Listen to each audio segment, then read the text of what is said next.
family of 5 moves into their dream house in the country. Everybody had their own bedroom. It felt safe.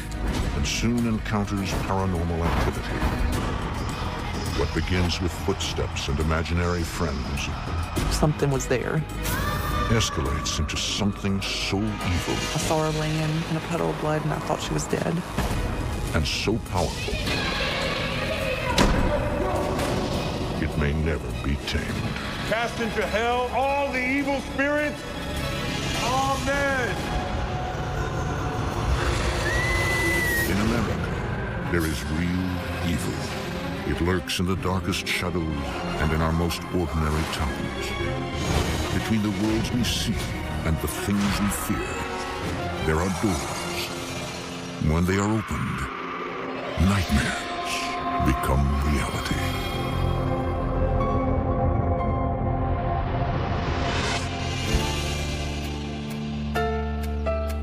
Brookville, Ohio is a farming community on the outskirts of Dayton. It's one of those everyone knows your business sort of places. Settled in 1850, Brookville sprung up from nowhere along newly laid railroads built to connect larger cities.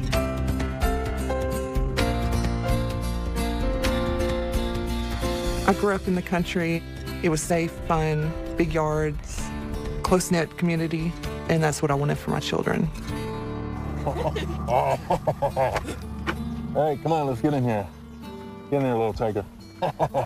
In the fall of 2008, Alicia Kane and her husband Scott Wow, we got quite a haul. moved their family from Sioux Falls, South Dakota to rural Brookville. When we saw this house, we knew that it was going to be perfect. Everything kind of reminded us of where we lived at before, and we kind of fell in love with the place right off the bat. Did you scare them? Oh, God. Mac is 15. What about you? Do people think you're a witch? Farah is 10. And what about you, little devil? And Marissa is 6. Financially, we were very stable. She was able to stay at home with the kids and not have to worry about work. It was a quiet little town. Everyone knew everyone. It felt safe.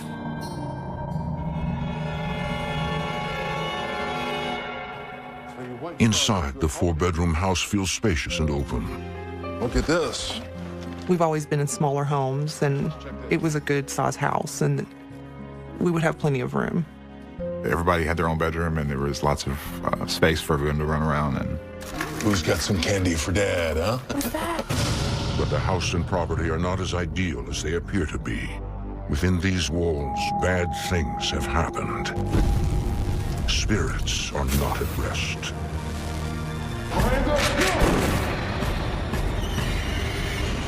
By March of 2009, the family has settled in. Scott's job as a corporate auditor often takes him away from home, leaving Alicia to tend to the kids and household duties. At that time, my husband was staying out of town a lot. all I wanted to do was be there with them, and all they wanted was for me to be there with them, and it was pretty difficult. Sometimes I spend 2 weeks at a time away from home and come home on the weekend and then go right back. It was really hard on all of us.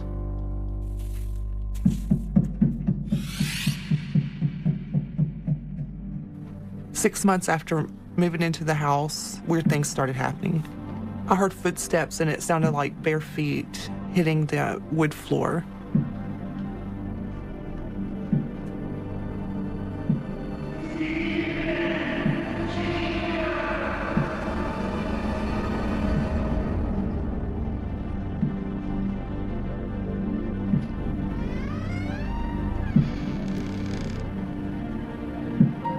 I just had this eerie feeling.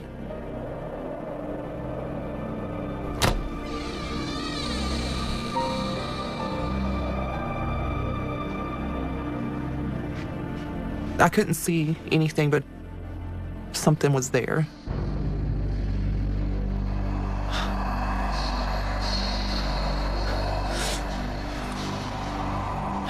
All of a sudden, I heard footsteps.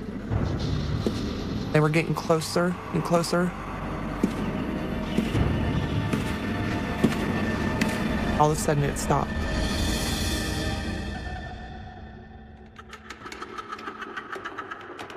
Mac?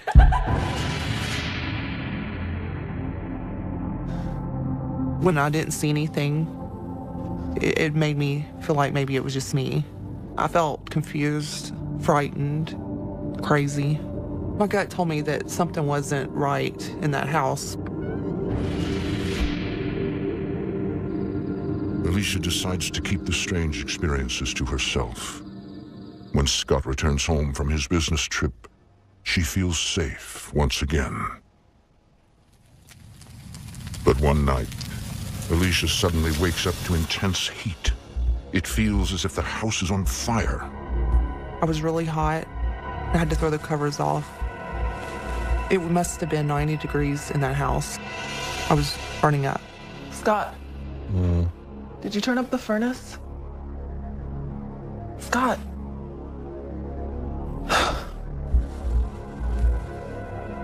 At first, I thought maybe the children had turned the heat all the way up.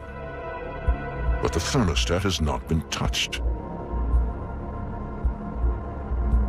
So I went to go check the furnace.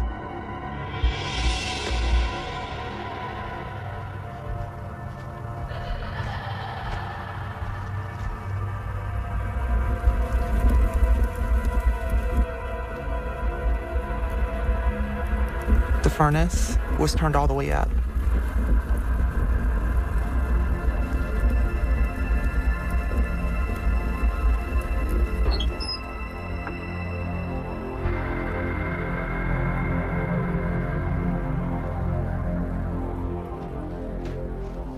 I knew it was weird that there was nothing to explain it, but I just kind of let it go.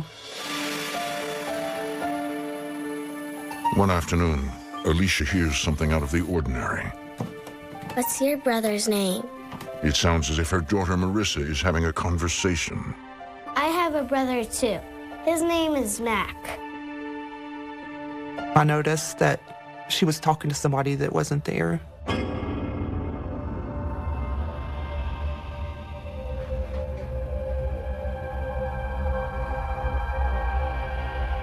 Who are you talking to, Marissa? Jacob. She was telling me that it was a little boy named Jacob and his brother named Stephen. Him and his brother Stephen used to live here. Look, I drew a picture of them.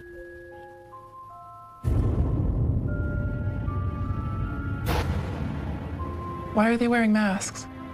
Jacob said they got hurt real bad. She told me that they wore sacks over their heads because they got burned in a fire and they didn't want to scare her. She said the house was right where our house is now. She said the little boys were upstairs in the loft playing. The dad was outside tending to the animals. The mom was cooking. The kitchen stove was a wood stove, and that's what caught fire. It all made sense now. The creaking, the footsteps, the furnace. I knew something was going on in that house. Where are Jacob and Stephen now? Right there. I didn't know what to think, but when Marissa told me everything in detail, so much detail, I knew she couldn't be making it up. It frightened me.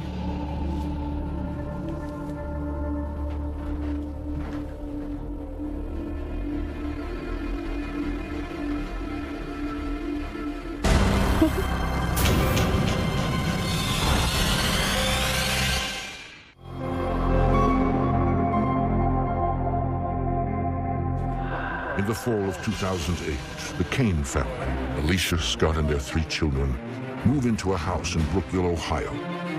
At first, all is well, until a few months later when Alicia begins to suspect their home is haunted. Wherever she goes, Alicia feels as if something or someone is taunting her. I heard footsteps and the furnace was turned all the way up. I felt uneasy about the house, what was going on, but I didn't know what to do about it. But then, 6 months after moving in, the situation becomes disturbing when her 6-year-old daughter Marissa begins talking to imaginary friends she says died in a fire on the property. When Marissa told me everything in detail, so much detail, I knew she couldn't be making it up. And I started feeling that the little boys haunted the house.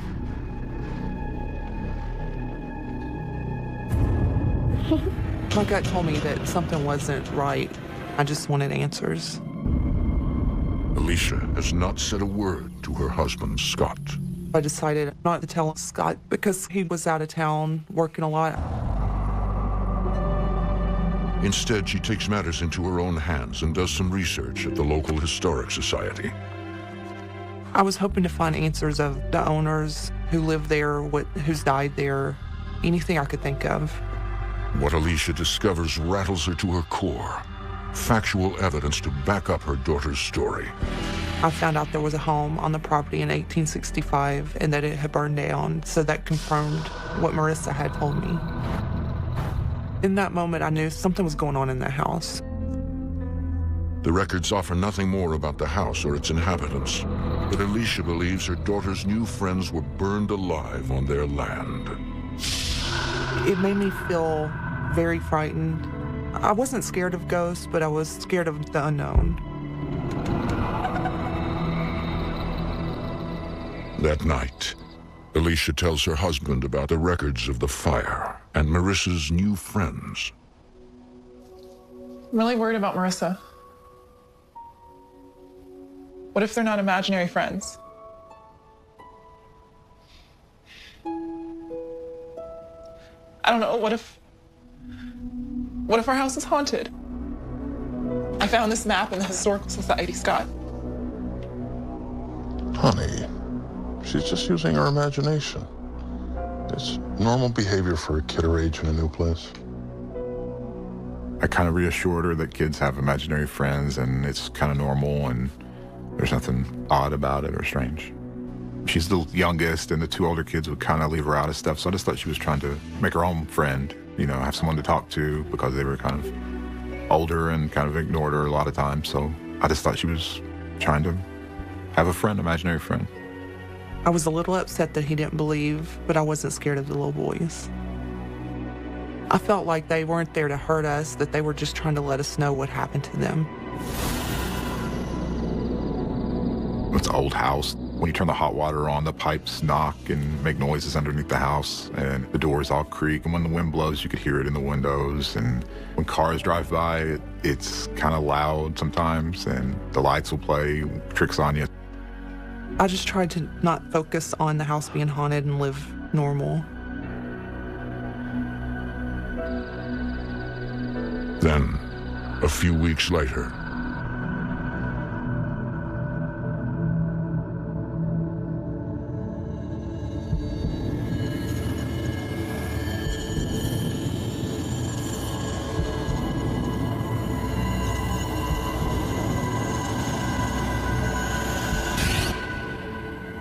Mom, someone's in my room. Scott, Marissa said somebody's in her room. You could tell she was very upset. Relax, sweetie. You're probably just having a nightmare. Maybe she should sleep in here tonight. Honey, it's fine. Come on, kiddo. Let's go check this out.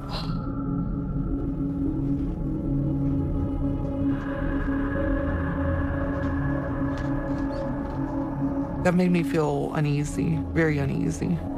I didn't like it that my child was upset and scared. Go ahead. Go on, jump up there. Now, I want you to understand, there's nothing in here that can hurt you, okay? Okay. I think me trying to protect them, I was trying not to scare them, but I think it might have backfired a little bit because then they were saying, you know, Dad doesn't believe me or doesn't trust me. I love you.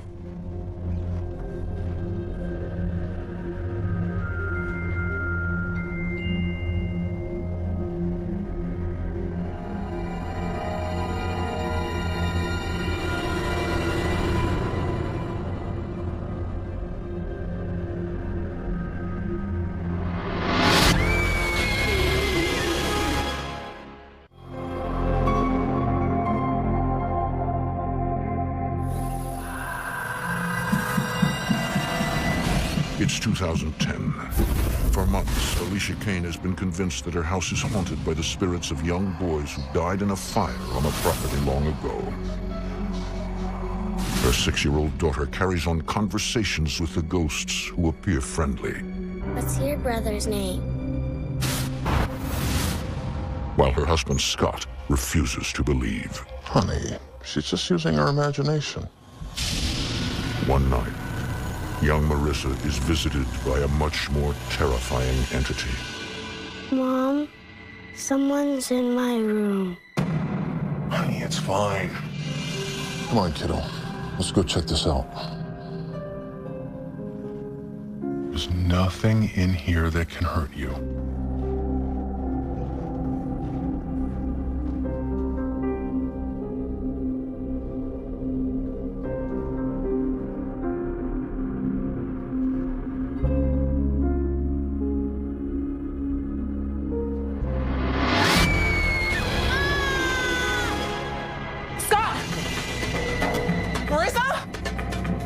All of a sudden, we heard this terrifying scream. She said she saw a woman in her room.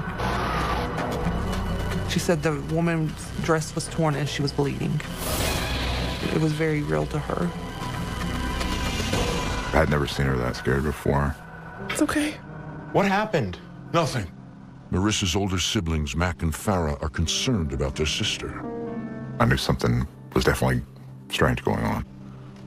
But Scott still isn't ready to accept that his house is haunted.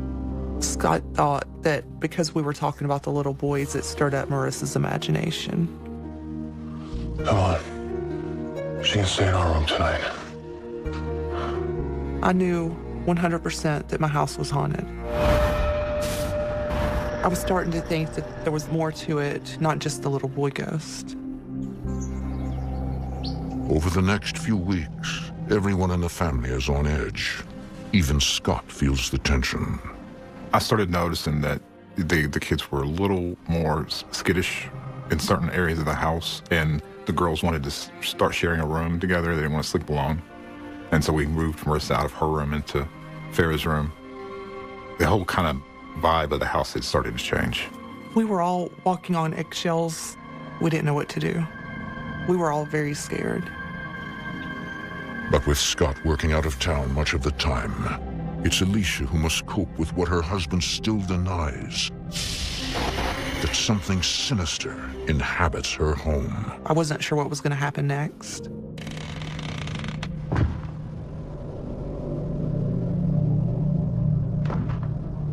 Marissa? Farah? Mac?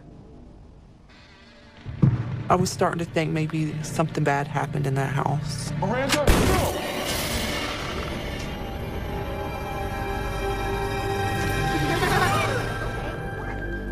Didn't you guys hear me calling? Sorry. As soon as I went upstairs, I seen him laughing and having a good time, and I was so relieved. Where did you get these? I'm the John. I started paying more attention to the kids and keeping them more close to me.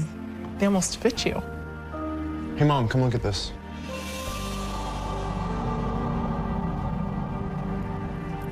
All of a sudden, Mac handed me this bloody, ripped-up shirt that he had found. It had been placed in the eave of the attic. Give me that. Kids, go downstairs. But Mom. Now. Alicia believes the bloody shirt has a connection to the woman who scared Marissa in her room. It was like someone was trying to hide it. When are you coming home? And Alicia would call me all stressed out, and then it would be like we'd fight over the phone, and then I would want to just come home right away, but I couldn't because I had to stay for work. It was really, really hard.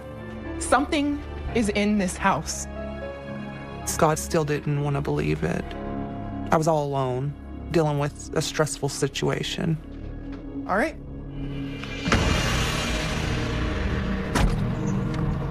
I felt like I didn't have anybody to talk to. I felt alone, scared. I didn't know what to do.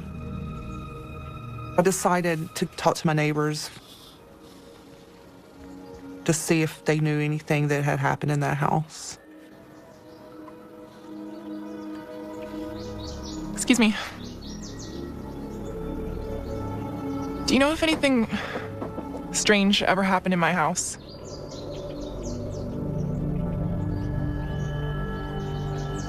I just can't believe you're living in that house. You know someone was murdered there, right? Murdered? What do you mean?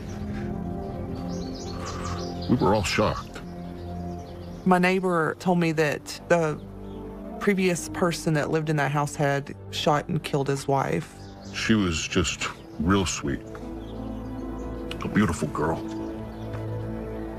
What a tragedy.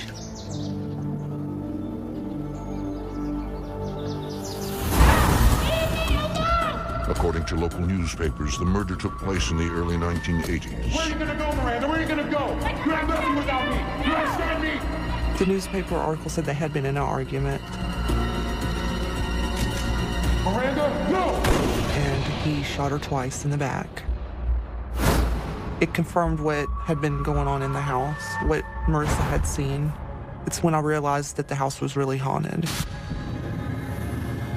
I was feeling every kind of emotion there is possible. I was scared, frustrated, angry, and now I was worried about my family. I felt completely powerless. But the real terror for Alicia's family is just beginning. A few days later, Farah hears strange sounds coming from somewhere in the house. Mom?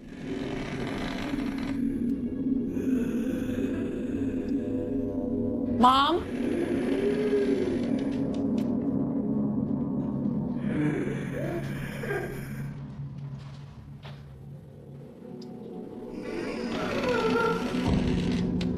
Mom?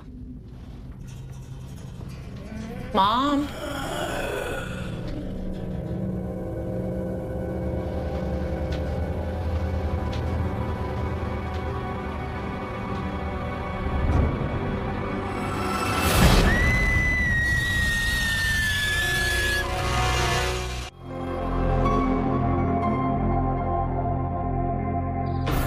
In Brookville, Ohio, Alicia Kane believes her new house is inhabited by the ghosts of two young boys who perished in a fire many years earlier. After thinking about it, I realized that the boys weren't trying to hurt us. But the haunting intensifies when Alicia learns a woman was murdered in her house. Mom? Now, the murdered woman's spirit begins targeting Farah, Alicia's oldest daughter. Mom?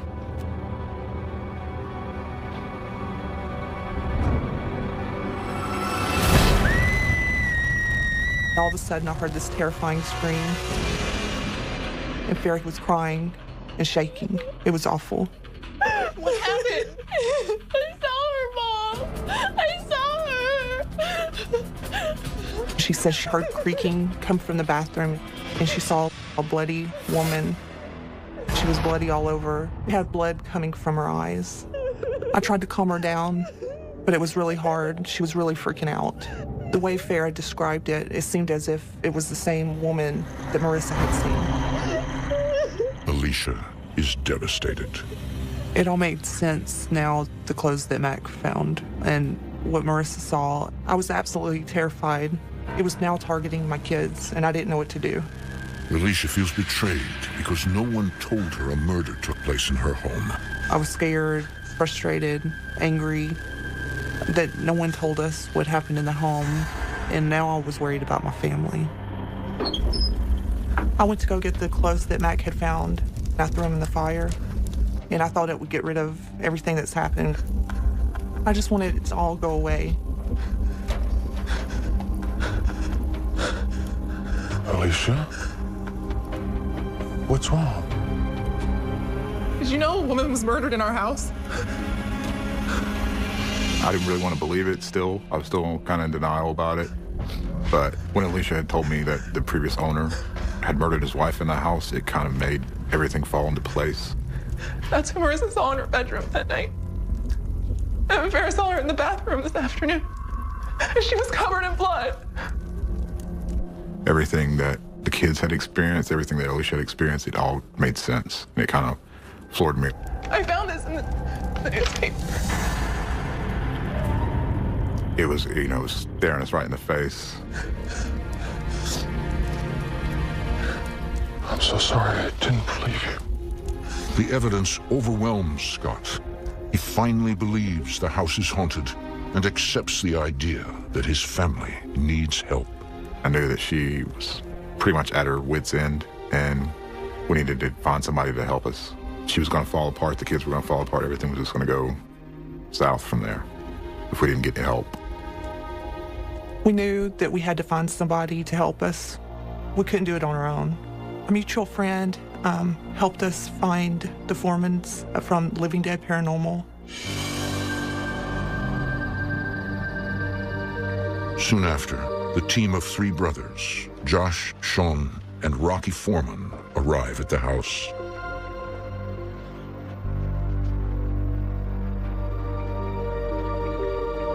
The Kane children spend the night with a friend to ensure their safety.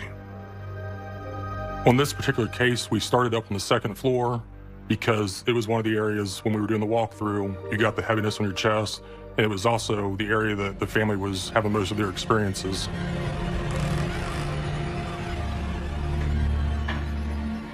Was that open a minute ago? I don't think so.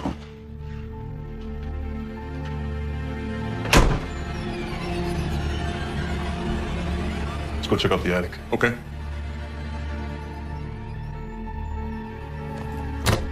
As soon as I open the attic door, you hear a female voice, just plain as day.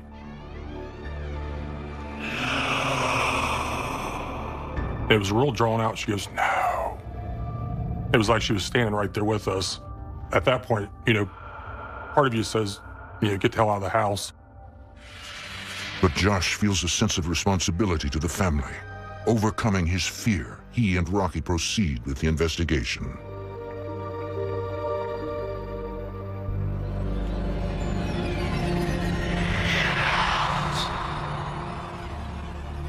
What was that? I don't know. Something's in here.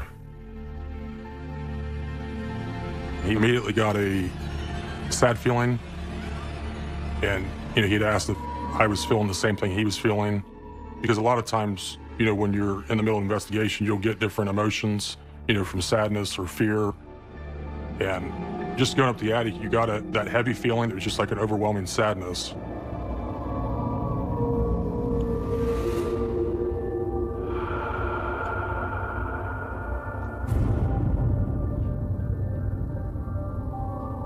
Are you here with us now?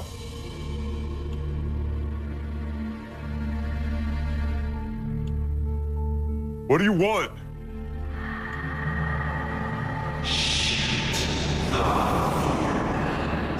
What do you want from us?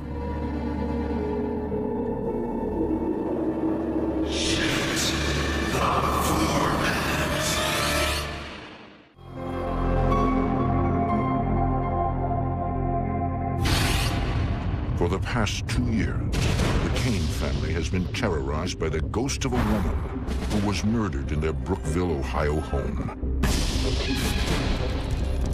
The Kanes knew nothing about the killing before they moved in. Their daughter's terrifying encounter with the murdered woman's spirit forces Alicia and Scott to seek help from paranormal expert Josh Foreman and his brothers. Honestly, I really didn't know if it was going to work or not. I didn't know what to think about the whole thing. While investigating in the attic, Josh and Rocky make contact with the murdered woman. Are you here with us now? What do you want?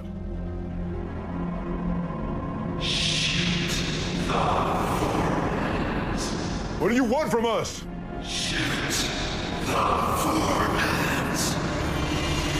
We heard a female voice, plain as day again, like she was standing right there with us, said, "Shoot the Foremans."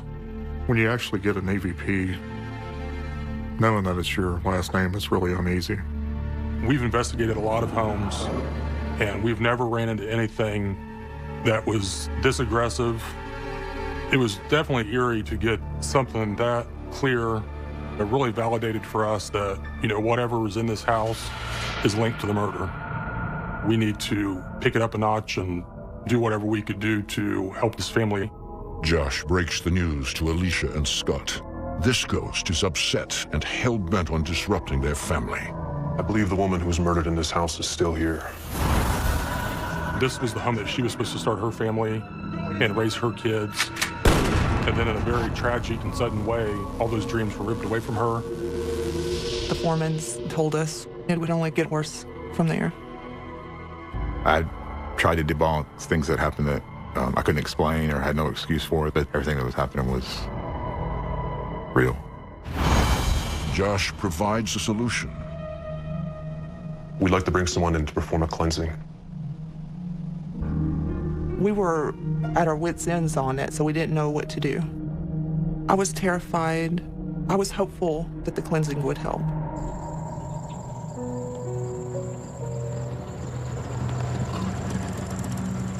Father Alan Dersham arrives at the Kane house prepared to confront an angry, restless spirit. He's a special kind of priest with many tools at his disposal. He's what's called an eclectic priest. I follow many different religions to combat the spiritual world. As soon as I got to the property, I felt an immediate, strong, dark presence. I know it didn't want me there. Thank you for coming. Yeah. Something was very hostile. It was almost like it was wanting me to get back in my car and leave. While the family waits in another section of the house, Alan uses rites and rituals from 5 different religions to cast out the restless spirits. When I set up a cleansing, I pick the centermost room of the house and I burn a black candle that will absorb every negative energy into the house. It was strange to have this man with all this weird stuff that we've never had in our home before, but we were willing to try anything. Saint Michael, the Archangel, defend us in battle. Safeguard us against the wickedness and the snares of the devil. I could sense spirits of children there, as well as a darker spirit. The children's spirits seemed to be more welcoming and just curious. They seemed to be stuck in the home.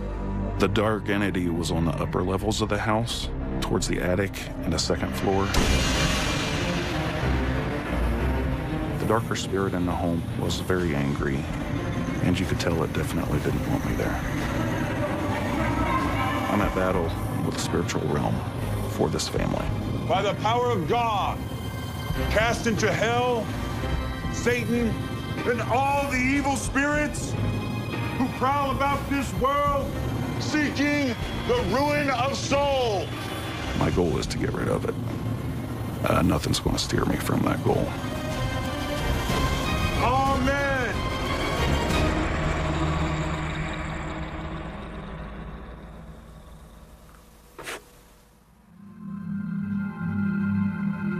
I felt very strongly that I had eliminated the presence within the home.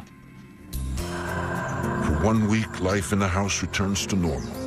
All paranormal activity stops. Alicia and Scott are relieved, hopeful the cleansing has worked. It felt as if this big cloud had lifted off of our family. I was happy. The kids were happy. Everything was pretty much back to the way it was before. It felt like at the beginning when we first moved into the house. But the haunting is far from over.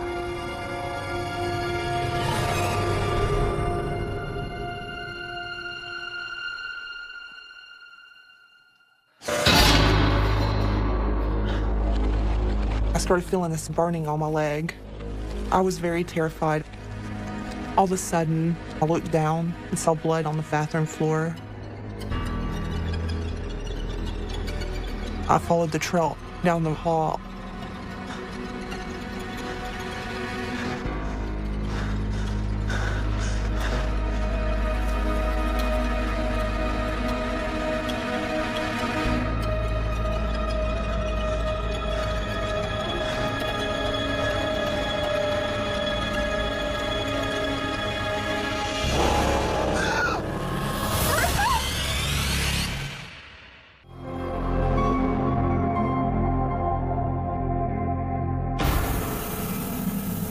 I saw her, Mom. I saw her. For more than 2 years, the Kane family has been terrified by the bloody spirit of an angry woman, murdered in abandoned their Brookville, Ohio home.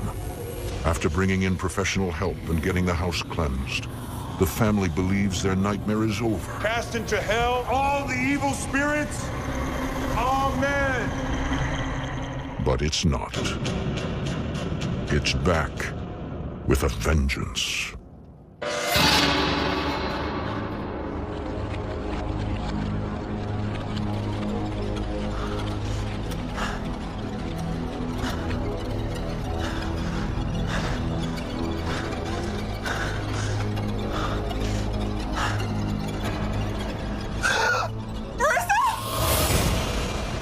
I saw her laying in a puddle of blood and I thought she was dead.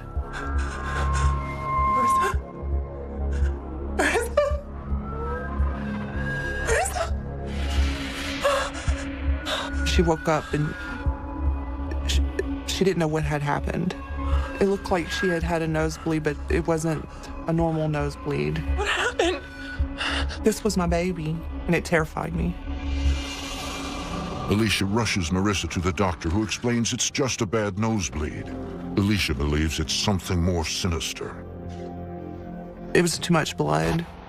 Realizing that ghosts could touch you or harm you was absolutely terrifying.